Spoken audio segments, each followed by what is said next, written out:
Good afternoon, everyone, and welcome to this session of the South African Science Forum. This session is about skills to prepare South Africa for future pandemics, and I am representing the National Science and Technology Forum, who have arranged this as a discussion session for this afternoon. I'm Stephanie Burton. I'm a professor at the University of Pretoria, based in biochemistry, and also at Future Africa, which is a research institute.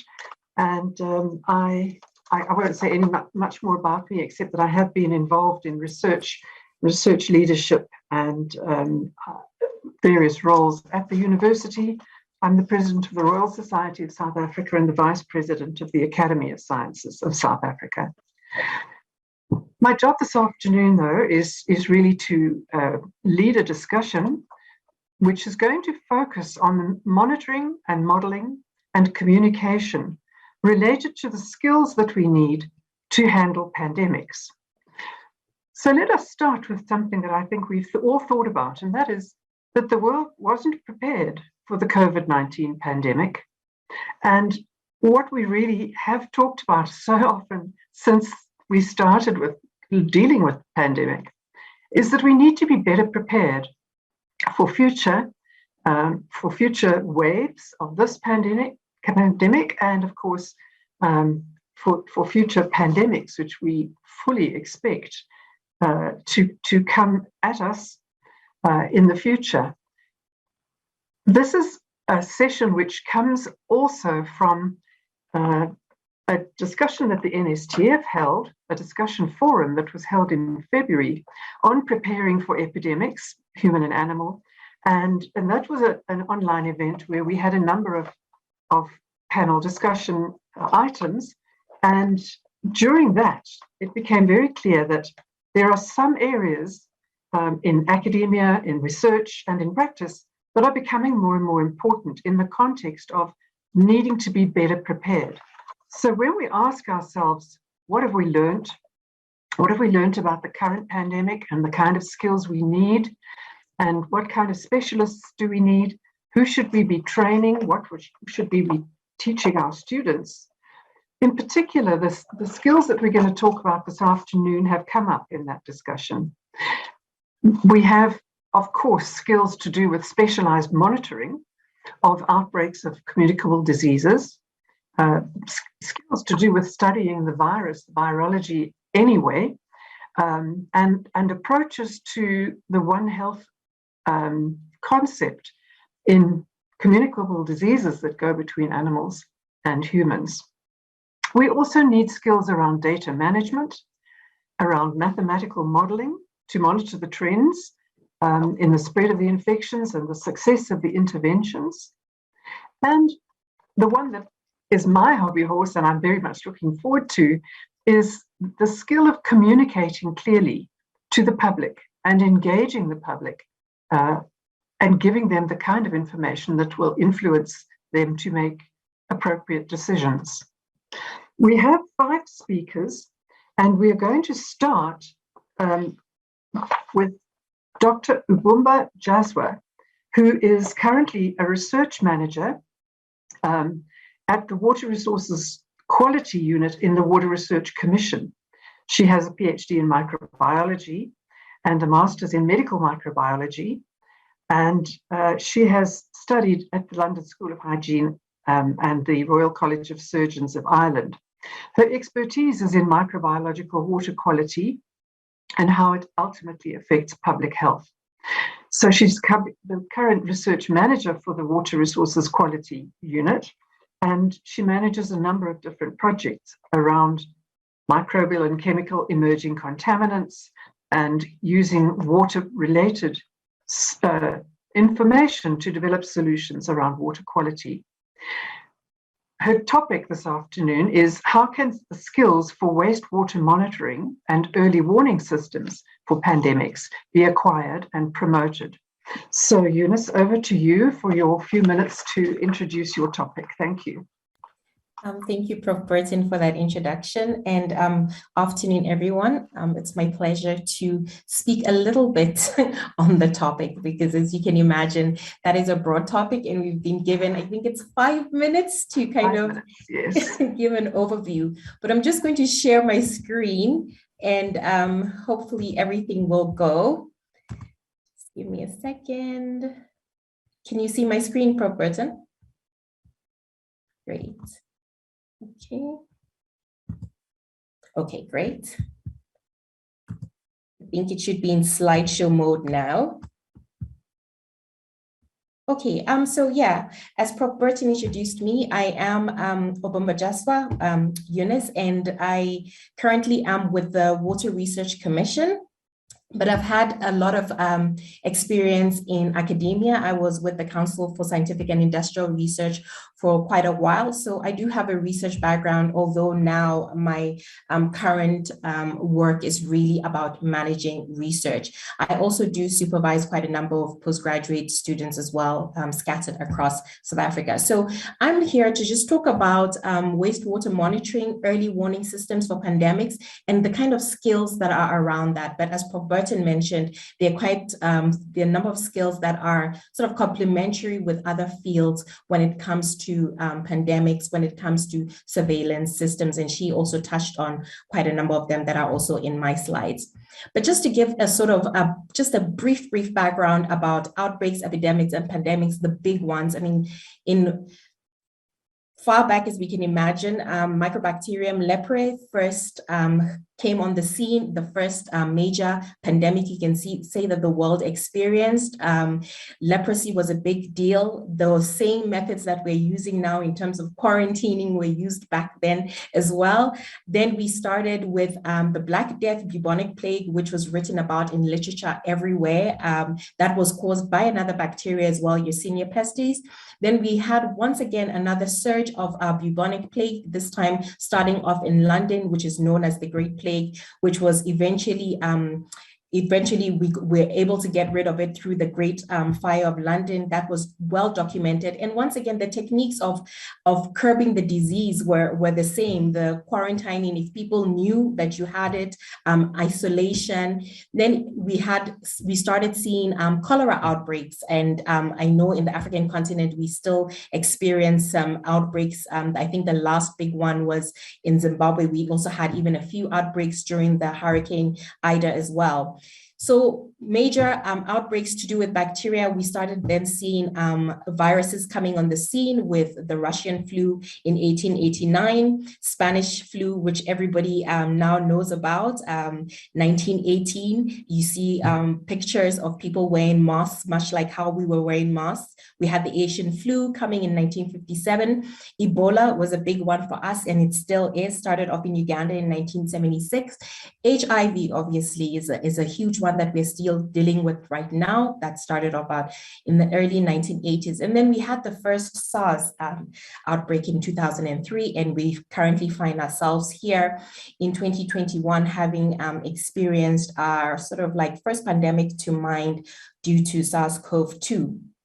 So this just illustrates the fact that, you know, outbreaks, epidemics, and pandemics are not new. And ironically, the way we've been dealing with them over time has not changed much, even though our technology is improving. So it leads me to some of the new things that we are looking at right now. And specifically, I was asked to talk about wastewater-based surveillance. So if you think about SARS-CoV-2, which is a respiratory disease, how would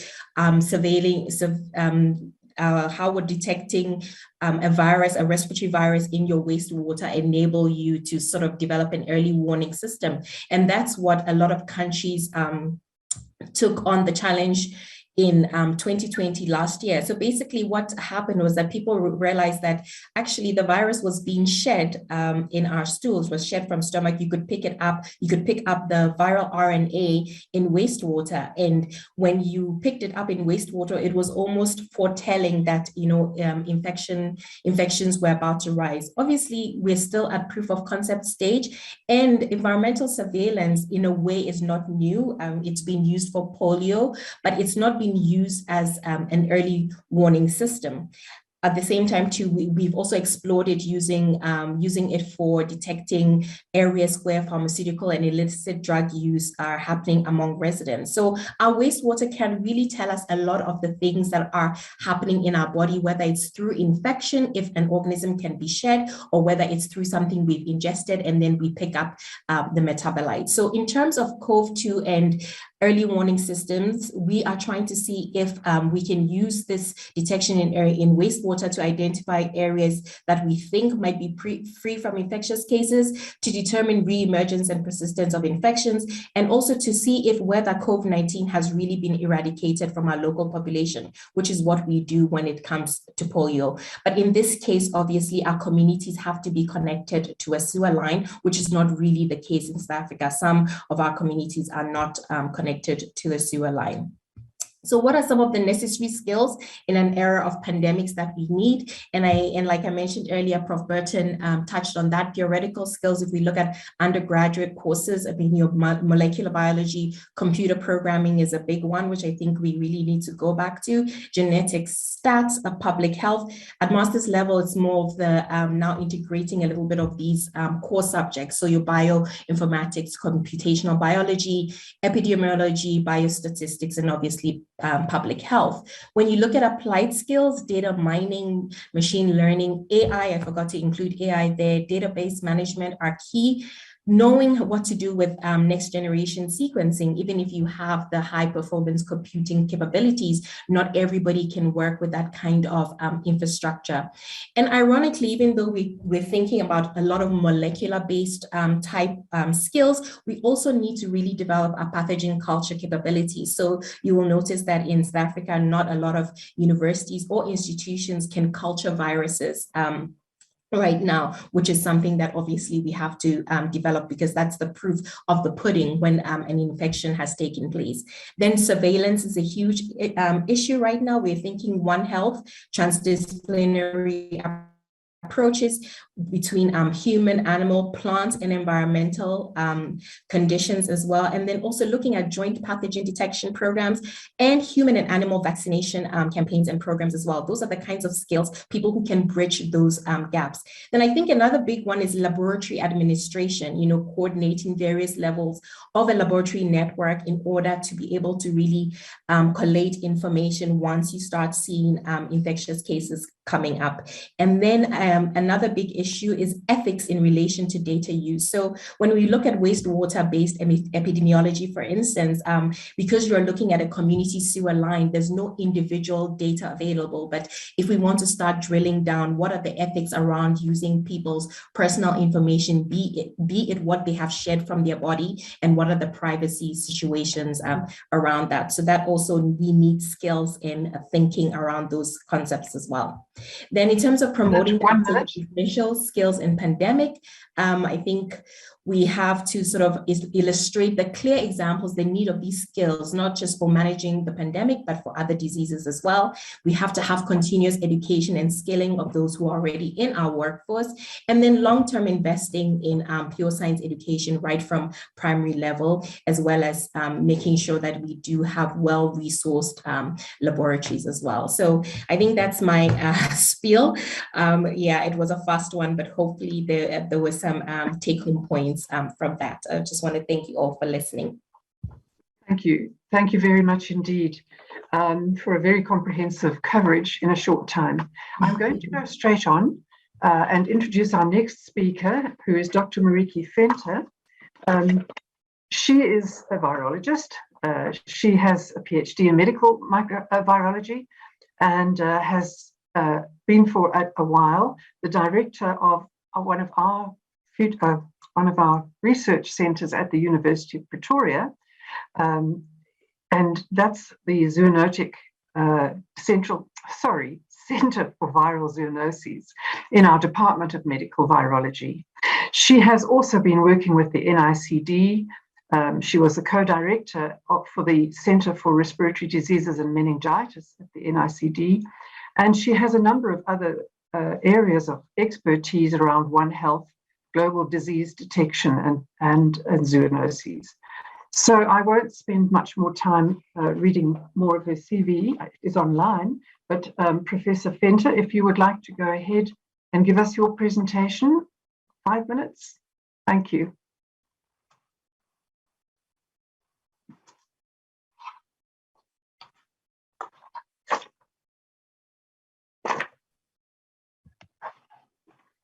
Okay. You need to put it into Yes, presentation mode. Okay. Good afternoon, everyone. Good afternoon, Professor Burton and the other members of the panel. Thank you so much for the opportunity to talk to you today. The title of my talk is Preparing for the Next Pandemic, as you know, investment in virology research skills in South Africa. So although COVID-19 is the current problem or the current pathogen in the news, it obviously has not been the first one to emerge in the past 20 years, and we also don't expect it to be the last one. And so the major emerging diseases are either zoonotic or vector-borne. So on the left, you can see several viruses that emerge from different, my talk is running by itself, so I'm going to stop it. I'm going to try to continue. In any case, many of these viruses emerge from different animals and can then be transmitted to humans either directly or through another vector. So the viruses that are most prone to causing pandemics fall in the categories of insect-transmitted viruses. We think of West Nile virus, for example, the hemorrhagic fevers such as Ebola, and then also respiratory viruses, which is all the SARS, CoV-1 and 2, MERS coronavirus, as well as the avian influenza viruses. So the previous speaker already touched on what is One Health, but the reality of many emerging diseases is really that they can circulate in the environment without us knowing about them, and then it can spill over into animals, here cause disease, where from there it spill over into humans. So the only way to really control zoonotic diseases is to be able to address it in a One Health approach in the environment, humans and in animals. So SARS-CoV-2 was really a very good example of how this happened. There was already some data from virologists that investigated bats back in 2018 that identified a virus that was very similar to SARS, although it wasn't that one. And then when the virus emerged in an outbreak of pneumonia in China, initially, they investigated cases that came around or that occurred around a seafood market or animal market and tested several animals. They couldn't identify their host, but from where it spilled over into humans at that stage, it really became a human disease and then spread internationally to cause a pandemic. Subsequently, we could see that it also caused reverse zoonosis, so it can actually infect animals again, a couple of species, including lions and dogs and cats, but the major one really being minks that can transmit it back to humans. The best way that we, or tool that we really had here to control this pandemic had been vaccination and the rapid international collaboration of scientists over various different fields to develop a vaccine. So the role of virologists here really is in order to detect these viruses, to develop different diagnostic techniques.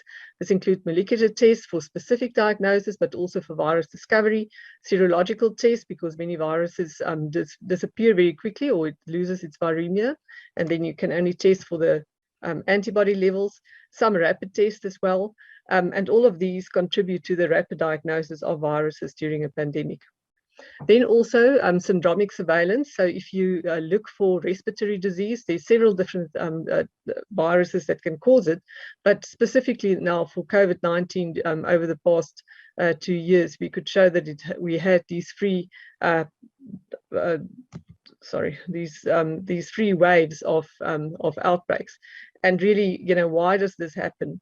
So because we have tools to do genomic surveillance, we were able to identify different variants, and we could see that each of those different waves were actually caused by a different variant in South Africa. So there's some level of herd immunity to some of them, but not enough to stop us from actually causing the next infection if we get a new variant. And that's, of course, bringing us to the big news for the last week. Omicron variant that was identified by South Africans, and initially we were blamed for it, or we were praised and then blamed, and then everyone's angry with us. And now we see it's actually been in other parts of the world before maybe we detected it, but South Africa just really had a good scientific team that were very active in genomic surveillance to be able to identify this virus and quickly notify the world to take action. So the next big step in pandemics was then really also the ability to develop new vaccines and antivirals, and the technology of that was used for this pandemic had really been phenomenal. It's the fact that we could make a vaccine so quickly was really built on techniques that's been developed over a period of 10 years. And this is really where virologist skills in both genetic engineering of viruses using vectors and mRNA, but also to investigate the immune response effectively to see that these vaccines are safe and effective to protect against disease. So to summarize, the WHO already identified disease X as the next big threat back in 2019, and it was just in time for COVID-19 to show up.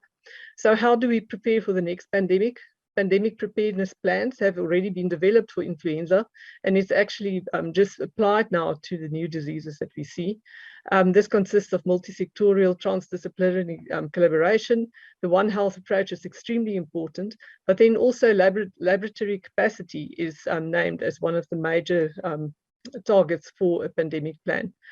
So the role of the virologist, development of diagnostics, both rapid identification and multi-pathogen tools, and virus discovery to quickly identify what is circulating, syndromic surveillance, molecular and genomic surveillance. As the previous speaker also said, isolation of viruses is very important. It wasn't always, I think, quite recognized how important that is, but without a virus, you can't determine how the immune response work, how the virus work, how to make a vaccine or any of these things. Then the sharing of viruses and sequences was also identified already during the pandemic, influenza pandemics, as being essential. Development of vaccines and antivirals, so good molecular biology skills for virologists, but also immunology skills to identify the immune correlates of protection. Then biosafety and biosecurity is extremely important for virologists. COVID-19 is actually also a BSL-free pathogen if you want to grow it. Our lab at University of Pretoria has a BSL-free, but very few labs universities across the country was actually able to do this. So investing in BSL-2, 3, and 4 infrastructure, but also training of scientists how to work safely in these areas. Then research in pathogenesis, host range, and receptors come secondly, but these also contribute to the understanding and how to eventually develop vaccines and antivirals that can protect us. And then lastly, I just want to mention epidemiology training for virologists, which is often something that I think was neglected in the past, that people that work in a lab is often so separated from people that work in a clinic or that do the epidemiology, but it's really very important that lab scientists that investigate these diseases also have a good understanding of epidemiology. Thank you. Okay, I think that's my last slide. Oh, and then I just want to mention, just to complement this, the WHO have actually just launched this scientific advisory group for the origin of new pathogens, and I was selected as the chair. I'm really very privileged to do this, but it consists of 27 scientists that really have all these skills that we are talking about, from good molecular biologists, bioinformaticians, virologists, biosafety experts, but also epidemiologists that work together. And our purpose is really to prevent the next pandemic by identifying the source. Okay, thank you very much. Thank you very much, Marieke. Again, so comprehensive, and in a short time, I know that's really very difficult. We're going to move on now to the mathematical modeling skills, which of course have been critical, and I think most of us have benefited from information that we've seen, for example, on the social media, the kind of graphics that tell us what's happening. And then behind that, we have people like Professor Sheetal Silal, who have the skills of mathematical modeling that give us that kind of information. So Professor Seelal is the director of the Modeling and Simulation Hub for Africa, and she's an associate professor in the Department of Statistical Sciences at the University of Cape Town. She's also a visiting research fellow in tropical disease modeling in the Nuffield Department of Medicine at Oxford University, and her PhD is in mathematical modeling of infectious diseases, which she got from UCT. So once again, her research is very much around developing models related to disease. And Professor Seelal, we're really looking forward to hearing what you have to say. Thank you. Thank you very much. And thank you for the opportunity to present at this forum today. I'm sharing my presentation. There we go. So I'd like to chat this morning, or this afternoon rather, sorry, on what disease modeling is, the kind of skill set that it requires in order to perform policy relevant disease modeling, and then some ideas on how we could make that happen. So I wanted to first give an overview of what disease modeling is and how it can be used, using the example of COVID and the South African COVID-19 Modeling Consortium. So firstly, when we talk about disease modeling, we're referring specifically to the mathematical modeling of the disease system, the disease transmission system, and all the related subsystems and or surrounding systems that influence the transmission of disease. And there are many reasons why mathematical modeling of disease is conducted. In some ways, it helps us to understand how the disease is manifesting. In other ways, it can help us to inform policy decisions and support decision-making at a governmental level. And so while there's a broad scope of mathematical modeling for disease, I in particular focus on policy relevant modeling, doing modeling to help guide and change decision making. So using the example of the South African COVID-19 Modeling Consortium, over the course of the pandemic and still continuing up until this very moment, the COVID-19 Modeling Consortium has developed models that have served to inform decisions at the Ministerial Advisory Committee level, guiding on on restriction levels, whether we should implement one or this or the other scenarios, commenting on the facility readiness or providing ongoing advice to Facility Readiness Committee, which is making decisions on hospital preparedness, the level of staff at hospital, the level of drugs available, for treating COVID-19 patients, whether one may have an oversupply or run out of medication. We've also had to provide decision support on the placement and number of mortuary containers and expansion of burial grounds, but not just on the health side. We've also had to make comment on the likely size of waves and the disruption to the economy in terms of macroeconomic impact, so impact on GDP and the various sectors, as well as informing the health budgets that are used and distributed by National Treasury. And so we have used these skills in mathematical modeling to really inform a variety of decisions made all the way from district planners on how to deal with the epidemic at a low level, all the way right up to the National Coronavirus Command Council to make broad decisions that affect the entire economy. So I guess what we've got to think about now is, in order to do this kind of modeling, what are the skills that really are required? And so I'm going to perhaps move to bullet 2 before discussing bullet 1 to talk about the necessary skill set of a disease modeler. So a disease modeler, because you are modeling the system in which a disease manifests and not just the disease itself, you need to know more than just biology. It's mathematical modeling, so yes, you need to know maths too. To implement the models does require skills in computer science, because these models are not something that can be done in, say, Excel. They really do have to be programmed and optimized. So we are talking already skills in biology, mathematics, and computer science.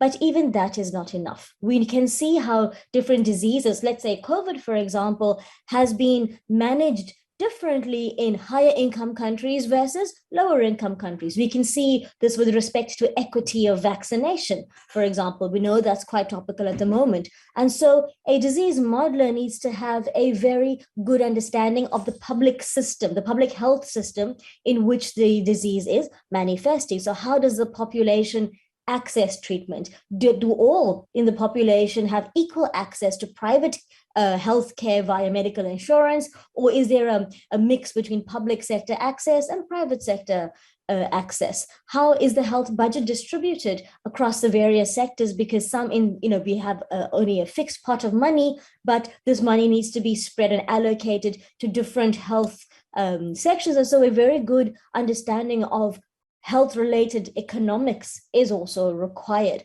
And so what a modeler needs more than anything, I believe, is systems thinking, training in systems thinking to understand that a disease is not just about health.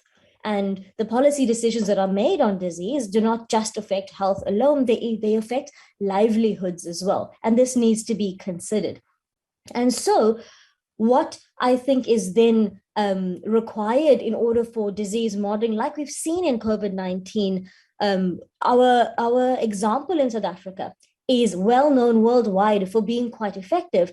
And I think that is a factor. There are a number of factors that have led to it being so effective. Firstly, there needs to be a pathway to impact. And we know this now for all the skill sets, that you can be skilled, but if you do not have a pathway into the decision-making process, a way in which to obtain the necessary data to perform your analyses from groups like the NICD, a way to feed your evidence, your scientific evidence to the Department of Health, who are the decision makers, and to have this link between training institutions like universities and the Department of Health. Without these established channels of communication, you are unable to link the need from government to the skills base, which is traditionally at training institutions. And so this pathway to impact needs to be facilitated in order to have implementable, really impacting decision-making that is influenced by science, or in particular, in my case, disease modeling. And so I have a few ideas on some novel ways in which we can make this happen in the future. And some of them are traditional and some are not. The traditional way, the long-term view for building up skills in disease modeling would be the university, through universities and degrees, training in masters and PhDs. I say it's a long-term view because acquiring a disease takes time, right? And so we need to have scholarships and bursaries in order to facilitate that long-term development. However, if the skills are required in the short run and capacitating is required with a short-term view, looking to opportunities for internships and secondments and so on would be far more useful in gaining this experience in disease modeling literacy, as well as being able to learn the skill on the job, so to speak. And so exploring non-traditional models, such as achieving partnerships, placements within departments of health, links that would direct links to mentorship at a university level within government sectors. These are all ways in which we can upgrade the existing skills base into learning more about disease modeling and help inform or provide a wider base for informing and supporting decision making. So I really think the solution to upgrading, to increasing the skills base in South Africa and the continent itself requires a systemic thinking approach, to be considering not just the long-term view for the next pandemic, but also the short-term view to help assist with the current health demands that the country is facing. So thank you very much. I do hope that this inspires some robust discussion afterwards. Thank you so much. And that very insightful last slide, I think we'll come back to some of those ideas. That was really very, very, very nicely presented. Thank you. Our next speaker is Dr. Jabu Mtsweni, who is the head of Information and Cybersecurity, the Cybersecurity Center at the Council for Scientific and Industrial Research, CSIR. He's a research fellow at the University of South Africa and technical leader of the National Policy Data Observatory, which supports some of our major government organizations, NatJoints, the NCC, the Interministerial Committee on Vaccination, And he has been leading and supporting ICT and ICT for development projects in some large state-owned enterprises. So Dr. Mtsweni is an expert in digital security, digital transformation, data science, cybersecurity, and cyber crimes. And Dr. Mtsweni, I'm really looking forward to hearing what you are going to tell us about how skills in data management and analysis can assist with dealing with pandemics. Over to you. Thank you. Thank you very much, Stephanie. I will just share the presentation. I hope you can hear me. I just had to change my devices, but I hope you can hear me. Yeah, no, we can hear you. Thank you. My name is Jabo Mtsweni, as you have indicated, and I am the technical lead in the National Policy Data Observatory, which is hosted by the Department of Science and Innovation. I'm also the head of information and cybersecurity at the CSIR. And I think the work that we do, where's my slides now? Why are they not showing? Just a second. Apologies. I hope you can see the screen, the presentation. It's coming now. There we go. That's right. Thank you very much. So I will also show my face a bit. So the work that we do, just like Shatilal was explaining, is more in support of various interventions in government, particularly now with COVID. But the National Policy Data Observatory is dealing more than just about COVID, but it's also about just decision support at various levels. And some of the work, that we do in the Policy and Data Observatory, it actually involves, I don't know these things, there are so many here on the screen, my apologies.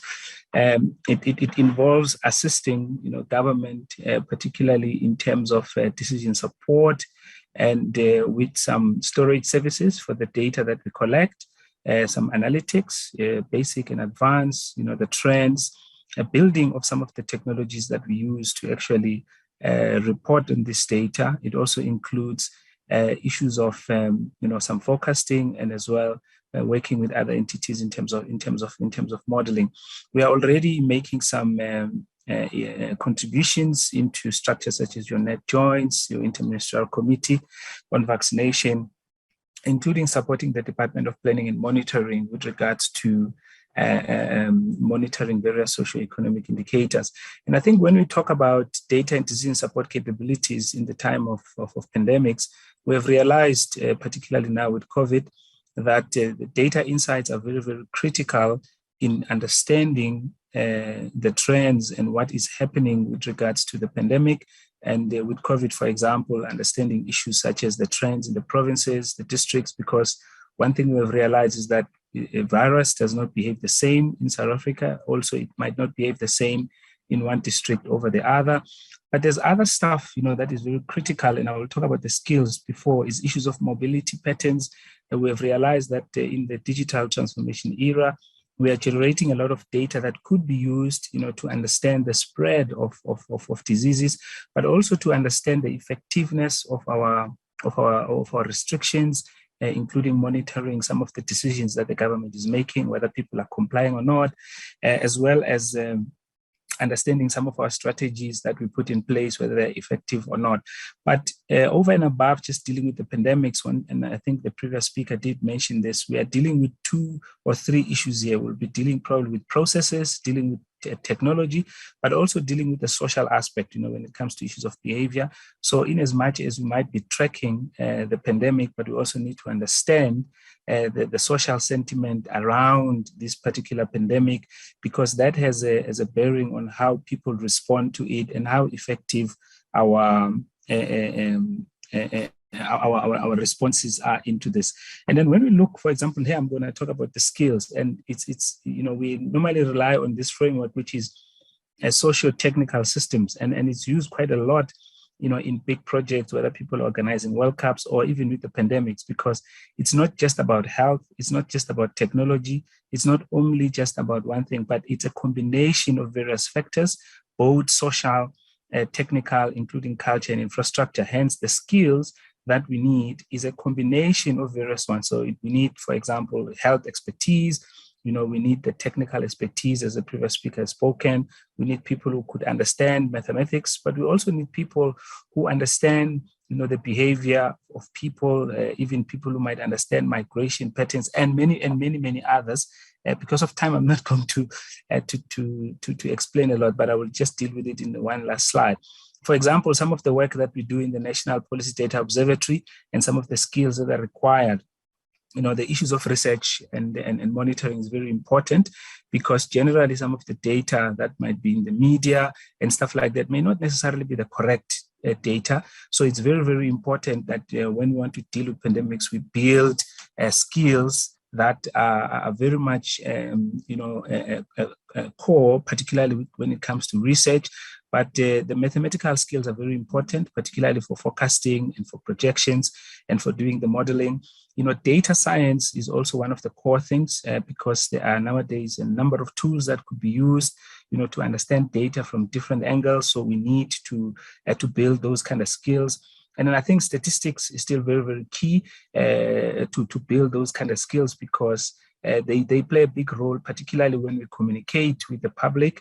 And over and above that, I think when it comes to digital transformation, the issues of understanding the technologies that are being used for communication, the technologies that are being used by people to communicate, because when we deal with pandemics, there are other issues that we are dealing with, such as misinformation and stuff like that. And some of the work that we do, which maybe I won't have time to deal with, but I just want to get to this slide, which deals with the skills that can assist us to deal with the pandemic. And I'm just focusing on the digital transformation, although I did indicate that it's more than just the digital technology. But we need, obviously, in our case in South Africa, people who are able to build some of these technologies that we could use, to deal with the pandemics. We have seen, for example, at the CSIR, the development or the engineering of the ventilators.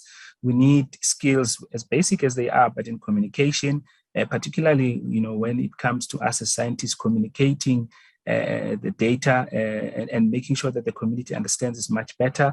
We need skills for people to deal with this data, particularly the huge amount of data that we get, sometimes conflicting data.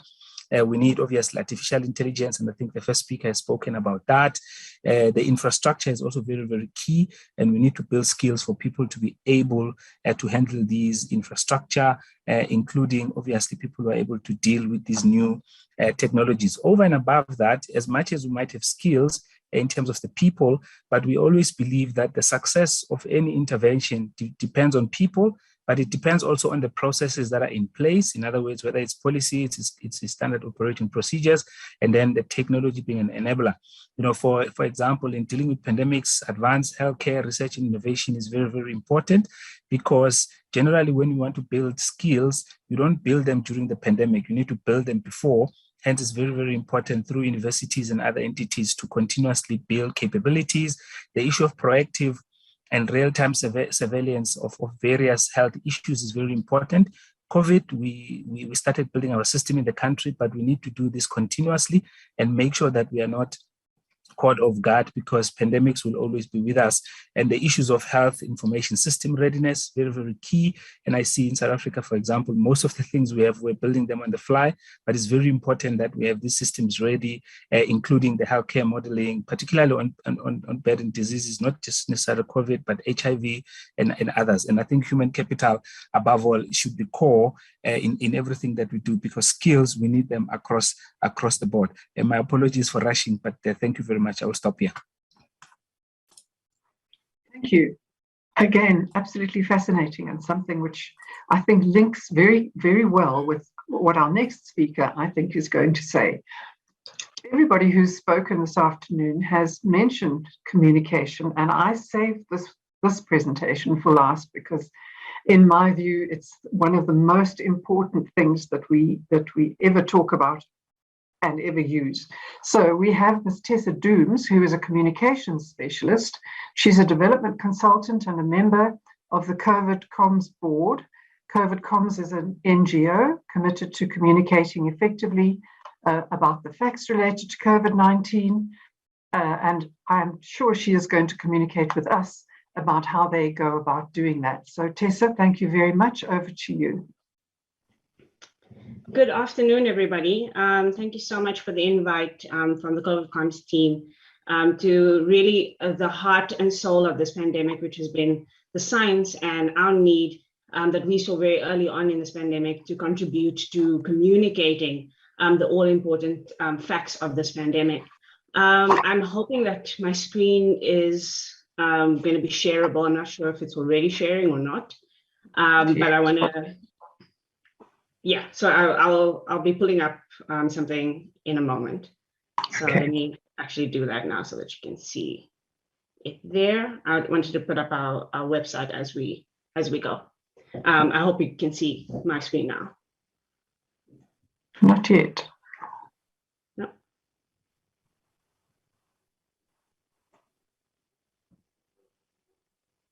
All right, let me just try one more time.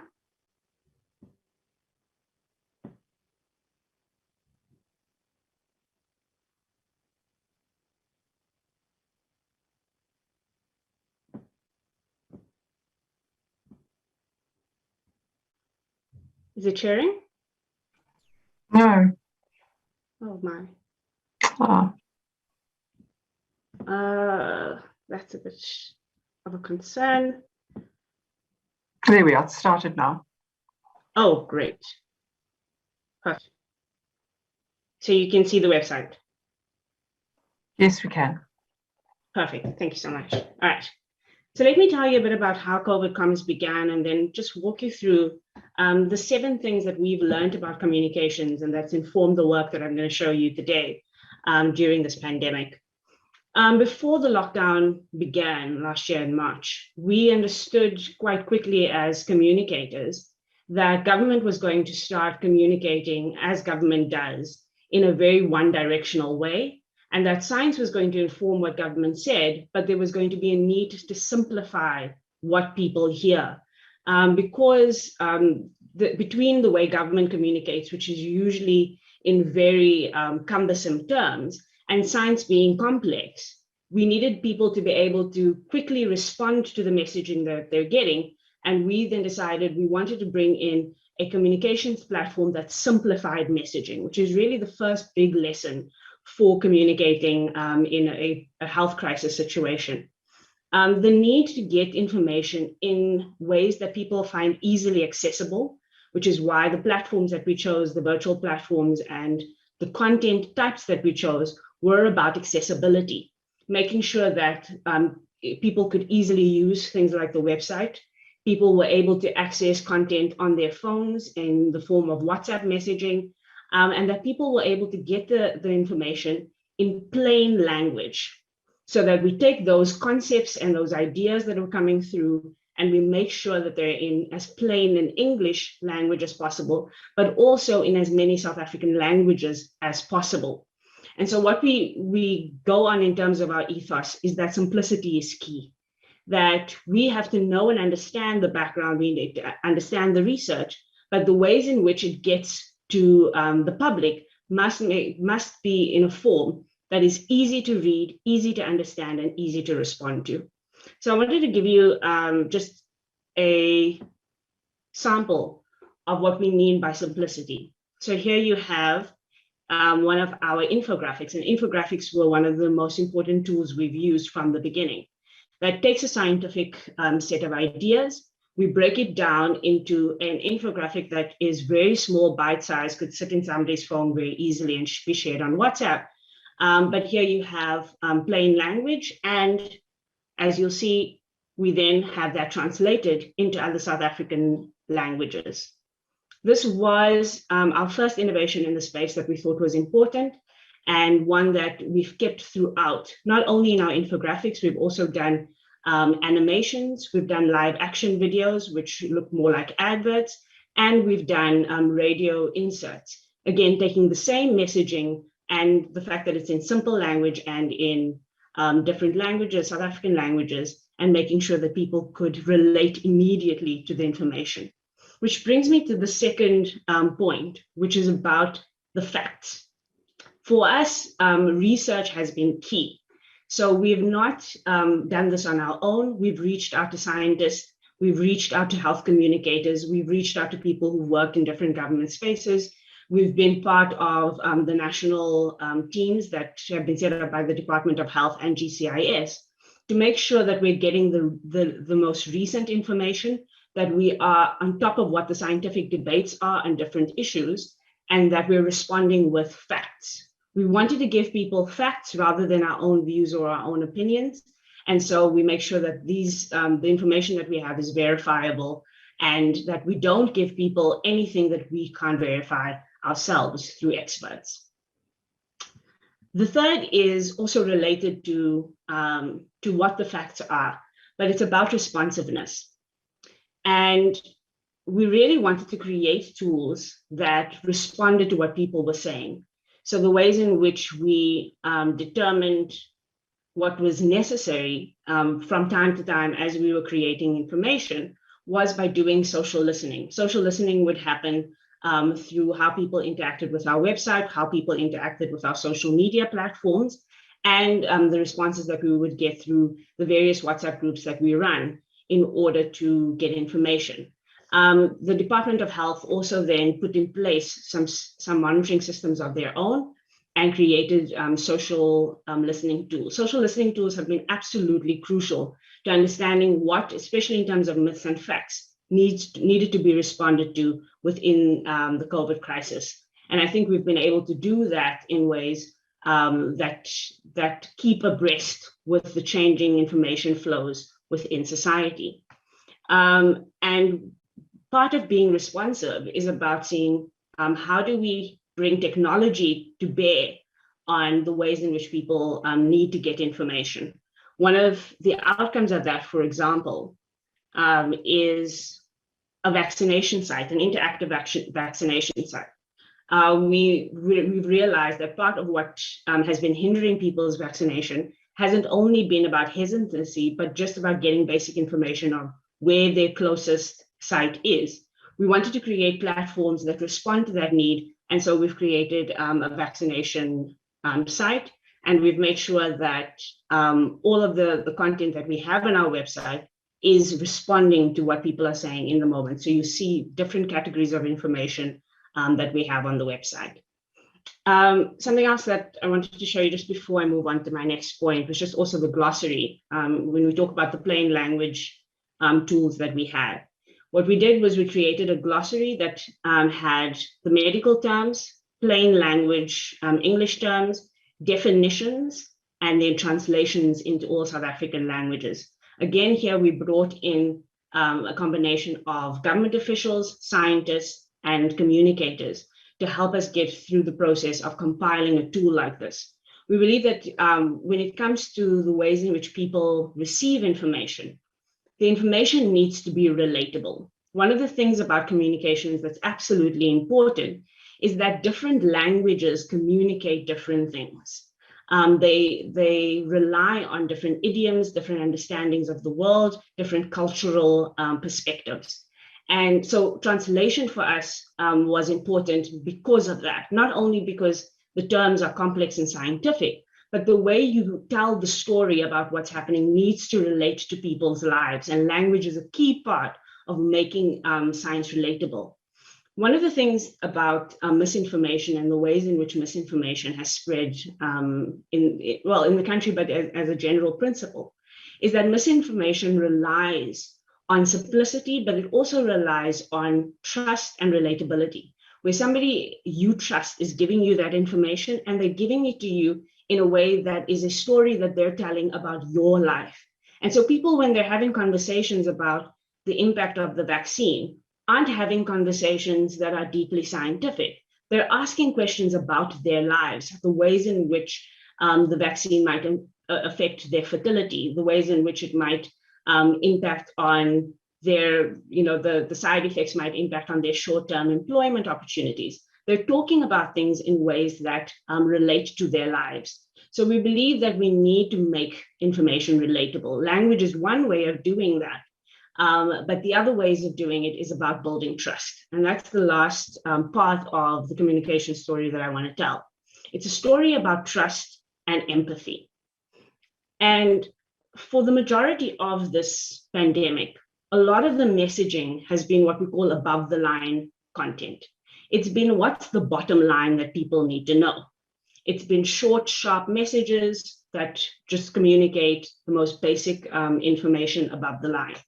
What we've realized over time is that to combat some of the misinformation that's out and about, we needed to go below the line. We needed to go to a place where people are leveraging off their experiences, the stories of others, and their relationships with others in order to build trust in the vaccine, in order to build trust in the science. And so as a result of that, we decided we wanted to do what we call community vaccination conversations. So we've developed a toolkit that any South African, any person could take in any of the South African languages, and they can then use this toolkit to initiate conversations. So we call them community vaccination conversations, but really they're conversations that could be had over the dinner table, they could be conversations with friends, or as we've done them, conversations with members of the community.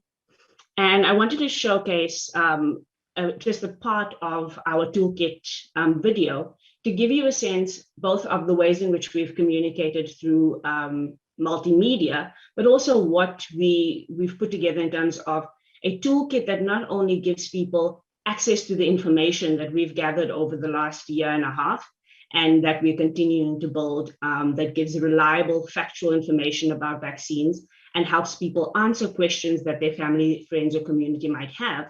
But we've also given them a guide as to how to host these conversations in ways that are open and productive and don't shut things down. We don't want to create a climate in this country where people feel censored and that they aren't heard. We want to communicate with trust and empathy. And this is a modality that we've created to do that.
So I think I'll stop sharing at this point, or maybe let me just continue and finish up. part of the reason why we went the route of going to community vaccination conversations really is emphasized by the changing nature of this virus and the crisis, and the fact that people need to feel like they can have the questions that are coming up answered, and they can engage honestly, and they can speak about their fears, they can speak about their concerns, and we can give people who are encouraging vaccination the right kind of information in their hands to do that. We've seen that trust has been a deficit in the way we've dealt with comms for this crisis. People don't always trust the experts. They don't always trust the industries, and they don't always trust the government. And so when we're trying to leverage trust, it's important that we coordinate not only the government, experts, and communicators, but that we also coordinate society. And we hope that the tools that we are creating will help people be part of the solution, be part of the comms project. But it is going to require us to have a much closer and coordinated effort that doesn't only involve experts at the top, but makes an expert of everybody in society who cares about this crisis and bringing it to an end. So I hope that I've covered enough basis in terms of the kinds of things that we needed to think about going into this crisis, and the things that we've learned about the skills we need. Thank you. Thanks very much, Tessa. It was very comprehensive and made a number of very important points. We now have some time to have a bit of discussion and to perhaps answer a few questions. I am going to pose a couple to the panel. I'd like to ask you all, please, if you would, to turn on your cameras for this discussion, if you can. And I'm going to ask you each the same question to start with.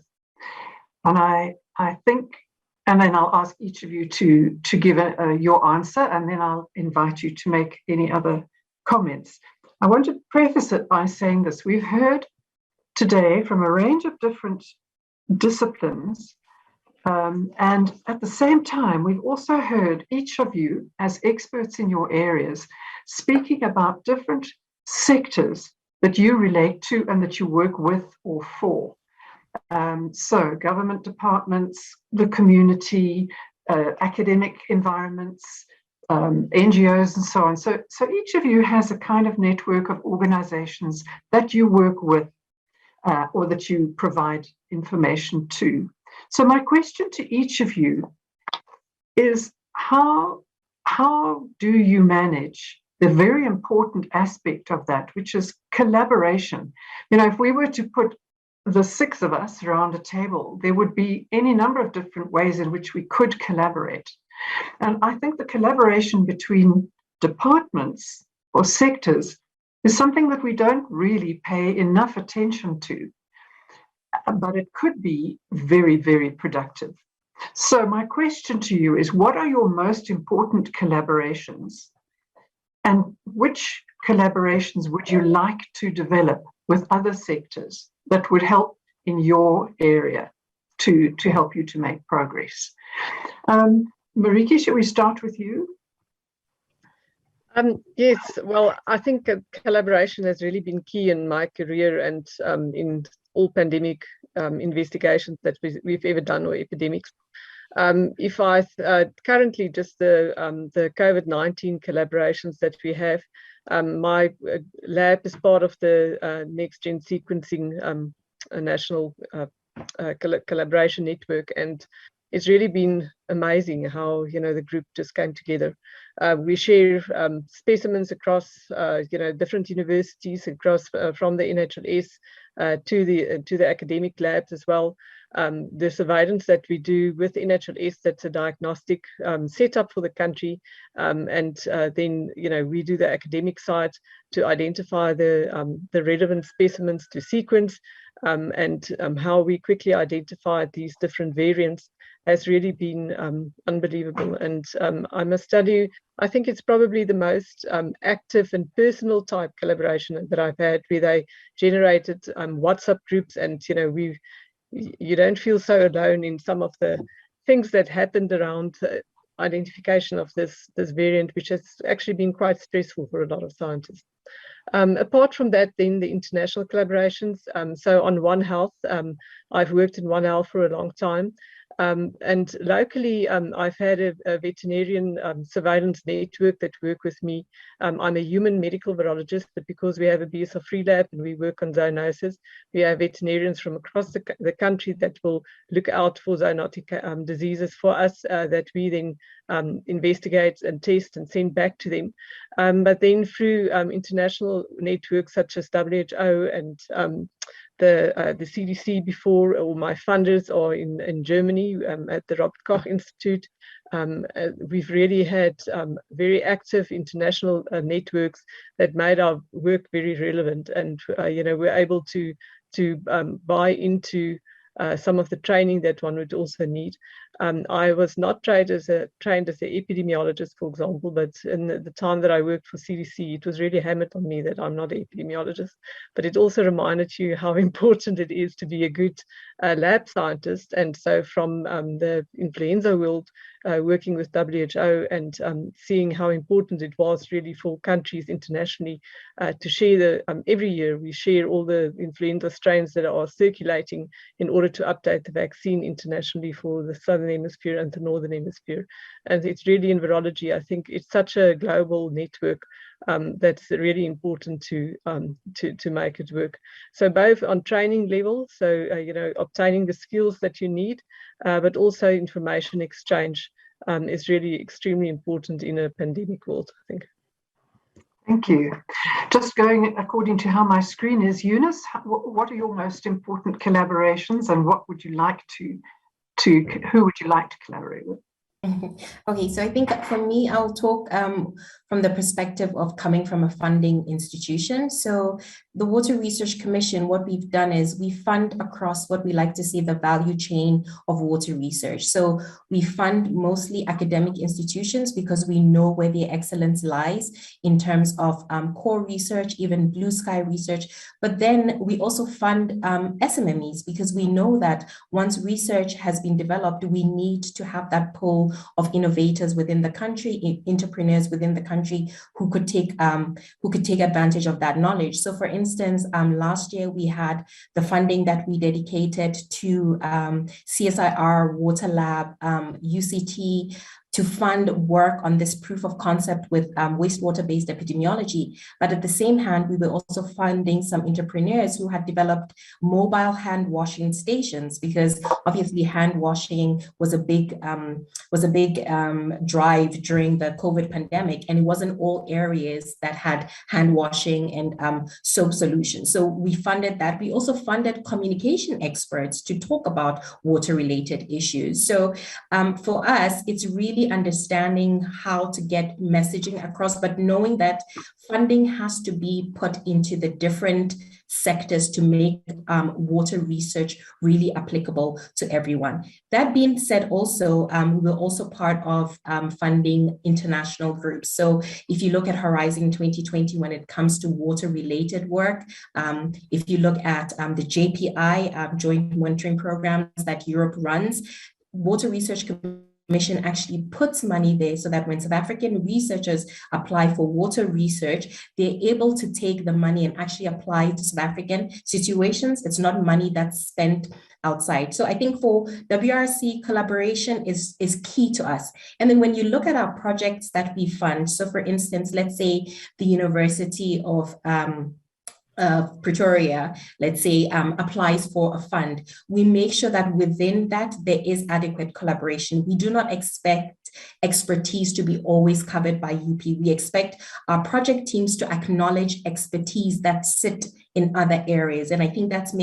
is something I would like to see in collaboration, the fact that everybody has a specific skill set. And sometimes we want to be the communication specialist, we want to be the scientist, we want to be the mathematician, but you have to, because of funding issues, I understand that, but you have to realize that we sit with skill sets and knowledge that has been trained over years. So I think just acknowledging that and then bringing people and the relevant stakeholders into your team to make sure the goal is met is really key. I think that's something in South Africa sometimes that we struggle with, just making sure that we acknowledge that skills sit in various places, and we need to bring those people in. I think for me, from an individual point of view, when it comes to postgraduate research, when I look at my students and the kind of work that they're doing, I think increasingly over the years, I mean, I've been supervising for the last 10 years, you can see that supervision teams are very, very transdisciplinary and interdisciplinary now, because PhD projects have a lot of different subjects within them. So really getting adequate supervision, like I think Prof. Silao really is trying to hone on, supervision for students, not just theoretical, but even the mentorship. If your student can go to a lab somewhere, please do that, you know. So I think it's also that collaboration also has to come into effect, and I'm trying to make sure that I practice that as well. And even recognizing sometimes that a student comes to me and I say, no, I can't be your main supervisor, actually go to this person, because that's where most of your novelty from your work is going to come from. Yeah. Thank you. Different sectors. Sheetal, what about yourself? You were nodding about collaboration.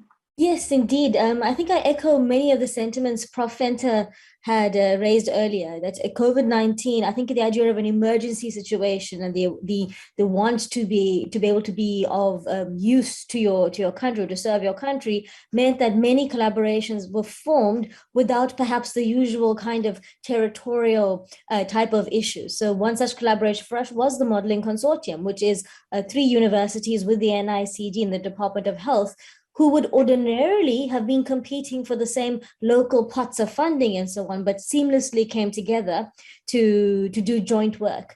And so I found that has been a very successful collaboration. Now, as a consortium, we are applying for future funding to maintain this collaboration over time. In fact, we have already been successful in achieving funding as a consortium from groups like the Gates Foundation, the WHO, and so on.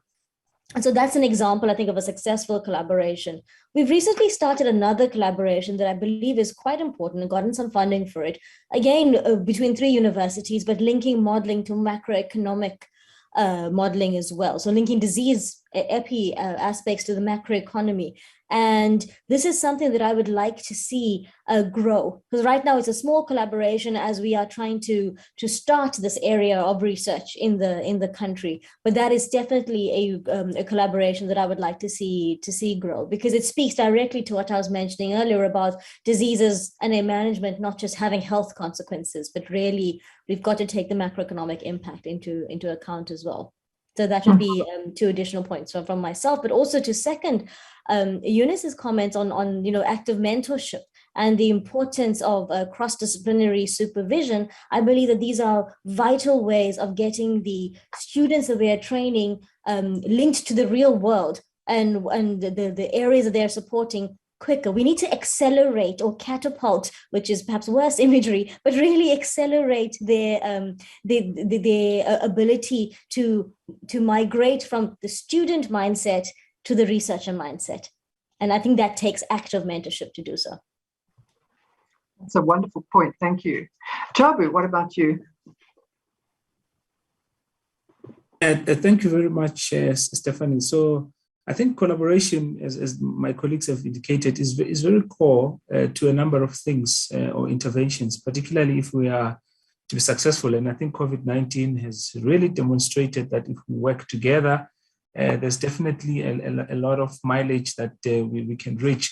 But from my area, I think the collaborations that are very instrumental is when you have these diverse sort of areas. As I mentioned, for example, we've got human scientists, you've got social scientists, and then you also have people like us who might be technologists, because I think it's very, very important to have those diverse skills or collaborate with those kind of people, because they come from different background, but they have different expertise and they understand, for example, this pandemic in different ways. So I think that's very, very critical.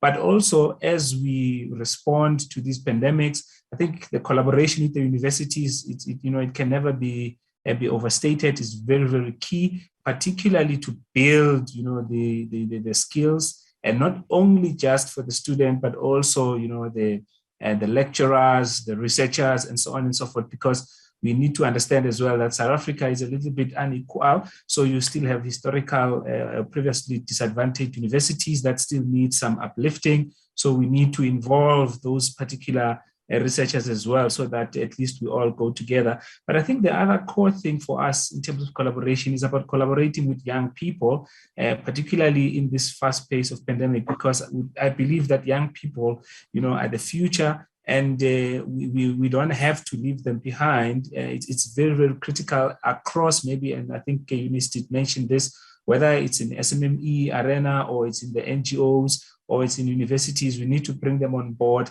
because ultimately what we do, particularly in National Data Observatory, is not just about the technical stuff, but it's about how do these things that we do, enhance, social conditions of people. Ultimately, how do we ensure that, for example, with this pandemic, we can provide decision-making that can help to save lives. But the last one, I think it's also about collaborating with civil society as well as the private sector, because I think, the pandemic has shown us that it's just not about the scientist only or the government, but it's a collaboration that is multifaceted. And that is why, in our case, thinking about this social technical system is very, very key, because you still need, to collaborate, whether with police, because when you put restrictions about COVID, they must be the one who ensure compliance, and so on and so forth. So, and in our case, other institutions such as our World in Data, they are very critical at an international stage, because what we have seen is we get data from them, but they can also get data from us, and South Africa then gets to be recognized. And we have seen it in a number of things, particularly now, even with the Omicron surveillance, that we can contribute data to the international world, but they can also give us. So I believe that collaboration is very, very key. Thank you. Thank you. And now, Tessa, we've come kind of full circle. We don't have all that long, but I know that you will have some points to do with who you've been collaborating with. I think some of your fellow panel members have agreed with what you've said, but if you'd like to give your answer. Yeah, so there are three kinds of collaborators we've had over time. The first is about getting information in, the research collaborators, which have been scientists in the main, but also health data specialists. So people who are collating the data, the modelers. I think that was such an important layer for us, that we had a modeling session very early on so that we could understand the modeling process and collaborate quite early with modelers and health data experts. And then also the social listening tools. So the social tech components also were helping us gather data from society and make sure that we get information not only from the top, but also from the broader society. So those were the gatherers. Then we were collaborating with content creators. And as I said, we harnessed a lot of creativity. We harnessed a lot of skills around simplifying messaging. But the most important skill was the translators. And getting our translators to understand how to translate the science was the most important collaboration that we did, I think, throughout this, and I think is a lesson going forward for a country as diverse as ours. And then the last group was the distributors, and this is where we've had probably the biggest challenge. So we initially were working a lot with NGOs, working with government platforms as well to distribute. And those were kind of the traditional models, the traditional GCIS channels, the traditional models around NGOs and WhatsApp groups that we were using. But we fast realized that we also needed to be able to bring on board individuals. And that's why when you saw the toolkit, we are really trying to get individuals to be distributors of content and not only institutions. And then the one that's been the hardest to crack has been media and business. Business has come on board in many ways in terms of taking our content, reskinning it, using it amongst their teams and their employees. But we do need more businesses who help fund, which is a very expensive part of communication, for instance, broadcasting. So getting it out onto SABCs of the world, onto radio, that costs in the millions for very small amounts of time. And so that's been, we've been working very hard on getting businesses and media to cooperate, giving free airtime and making sure that the cost, the exorbitant cost that has been very prohibitive about getting mass distribution through traditional channels is combated and supported by business interventions and media bringing down their prices so that we can get the information out there quick. Thank you. We have 5 minutes left, and I would like to just summarize 1 or 2 things, and then I'll invite the speakers to say one last sentence. But we've covered an enormous amount of ground during this discussion, because we've had experts from such an interesting group of sectors or fields. We've moved from the ideas around health-related science into modeling and mathematical data and use of data. The one thing we haven't spoken very much about is misinformation. Tessa did mention it, but it's something which I think hovers in everybody's minds. And everybody has spoken today about the reasons why they are doing what they're doing and how it has influenced the progress we've made in dealing with this pandemic. And I think that that's been astounding to hear so much richness in all of that.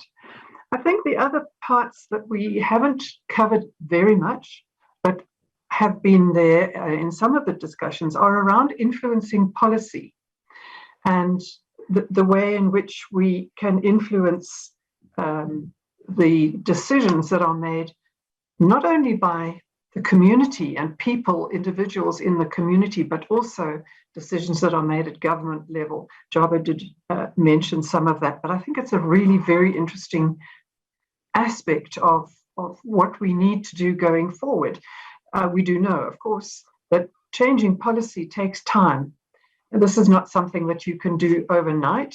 There are long processes to influence policy and to bring about new policies. So perhaps that's one of the take-home lessons from what we've heard. You know, we've had the responses to the pandemic for now more than 18 months, and we are learning that we need to inform policy. And here we have a number of ways in which our experts have been doing that. So one of the questions that we could look at later for another time is, in fact, what policies do we need and what policies do we need to change as we go forward? We don't have to answer that question now unless you've got a one-sentence quick answer to that.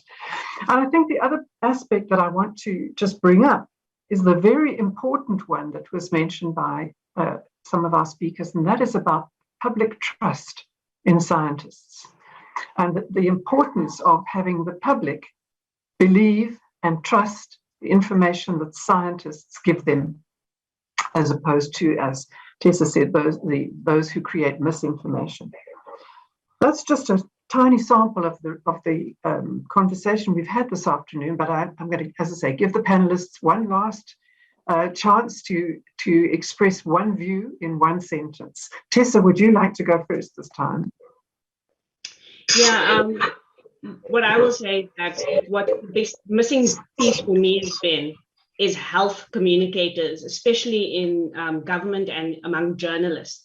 I feel like the scientific community and the media and communicators really need to come together on that question and say, how do we use our universities? How do we use NGOs? How do we use government spaces to train specifically people who are communicators but are invested in health communication as a specialist skill?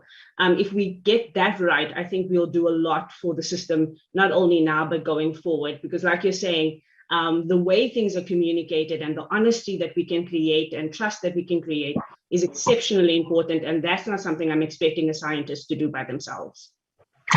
Thank you. Jabu, one sentence. I think for me, it's just to say there's enough work for everyone, and let's continue to collaborate and share data, and we'll make the world a better place. Thank you. Thank you. Sheetal? Sure. For me, I think I'm actually going to touch on your policy point. I've learned in my years of working with government in making policy changes that relationships are key. That one needs to have long-term relationships and continuous interaction in order to have the best chance at influencing policy. And often as scientists, we're not comfortable with it, but it often means that we've got to bend in order to meet government's needs in terms of timelines, rather than when we feel our science is at its best point in order to be shared. Thank you. Marieke? Yes, I think the pandemic has really taught us or showed us again, to put action to the words that we learn around, multi-sectorial collaborations and everything. It really just happened, and it's often the teams that, that's on the ground that really put science in action. That it's not. It doesn't have to take so much policy, we want to work towards policy, but it doesn't have to be so regulated sometimes for scientists to work together. And I think from a scientific point of view, probably the strongest publications that we've had that had the highest impact has been publications where we've had many authors on, and working across different sectors. So making a comment on the global impact of a certain disease or so is the papers that you'll go and publish in the Lancet, and those are really the ones that eventually is picked up by policymakers, and that will change the way that people think about science as well. Thank you. And Eunice?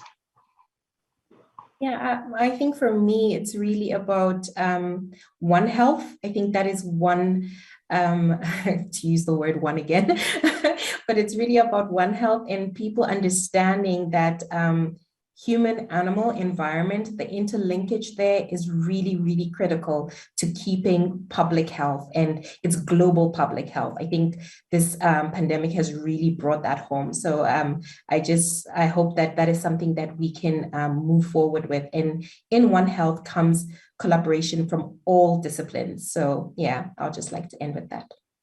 Thank you so much. So let me conclude by saying thank you very much to each of our speakers. I think it's been a fascinating session. I know it will be recorded and people will be able to listen to it afterwards. I think it will be certainly worthwhile. And finally, thank you to the team who've been supporting us and to the NSTF for inviting us to this session. Thank you, everybody. I hope that you enjoyed it. Thank you.